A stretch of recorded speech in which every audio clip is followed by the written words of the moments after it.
এলাকার কিছু ছাপড়ি পোলাপান আছে, এখন দেখবেন কালসা কুলসা একটা ভাঙা, চোখগুলো ভিতরে ঢুকে গেছে মার্বেলের মতো, সারাক্ষণ হিরোন মিরন খায়। এগুলো আবার দেখবেন মেয়ে পটাইতে উস্তাদ।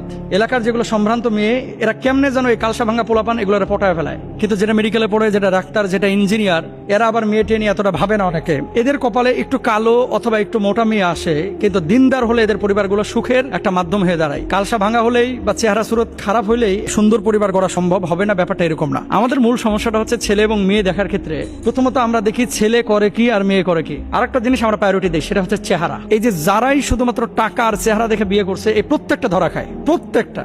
এই জন্য দেখবেন এলাকায় যে মেয়েটার পিছনে 70 জন 80 জন ঘুরছে, এর পারিবারিক জীবনটা ভালো হয় না। ওই মেয়েটা যদি পর্দার সাথে চলতো, তাহলে সেই মেয়েটার পিছনে এত ছেলে ঘুরতো না। নবীজি সাল্লাল্লাহু আলাইহি ওয়াসাল্লাম একটি হাদিস হচ্ছে, যখন তোমাদের কাছে এমন কোনো প্রস্তাবনা আসে যার চরিত্র সুন্দর এবং দিনদারিতা ভালো, আল্লাহর হাবিব সাল্লাল্লাহু আলাইহি ওয়াসাল্লাম বলছে তাকে বিয়ে করে দাও এবং তার সাথে সম্বন্ধ করো। কয়টা জিনিস বলেন তো? দুইটা। একটা হচ্ছে চরিত্র ভালো, আর দুই নম্বর হচ্ছে যার দিনদারিতা ভালো। ভালো ছেলে কে? যে নামাজ পড়ে, যে দিনদার, যে মানুষকে ঠকায় না, যে মিথ্যা কথা বলে না, যে প্রতারণা করে না, যে মানুষের সাথে গালমন্দের আচরণ করে না, যে রেসপন্সিবিলিটি, বাপ মার প্রতি দায়িত্বশীল, এরকম ছেলেকে বিয়ে করেন।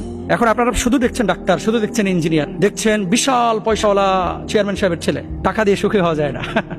টাকা দিয়ে যদি সুখী হওয়া যায় তো পৃথিবীর সমস্ত কোটিপতিরা আজকে দুনিয়াটাকে জান্নাতের মতো বানায় ফেলতেন। তাহলে সুখের জন্য মানদণ্ড হচ্ছে দিনদারিতা আর সুন্দর আচরণ। আপনি মেয়ে যখন দেখতে যাচ্ছেন, তুনকাহুল মারআতুলি আরবাইন লিমালিহা ওয়ালি জামালিহা ওয়ালি হাসাবিহা ওয়ালি দীনিহা ফাজফার বিজাতিদ দ্বীন। নবীজি সাল্লাল্লাহু আলাইহি ওয়াসাল্লাম বলছেন, একটা মেয়ের 4টা জিনিস দেখে বিয়ে করা হয়।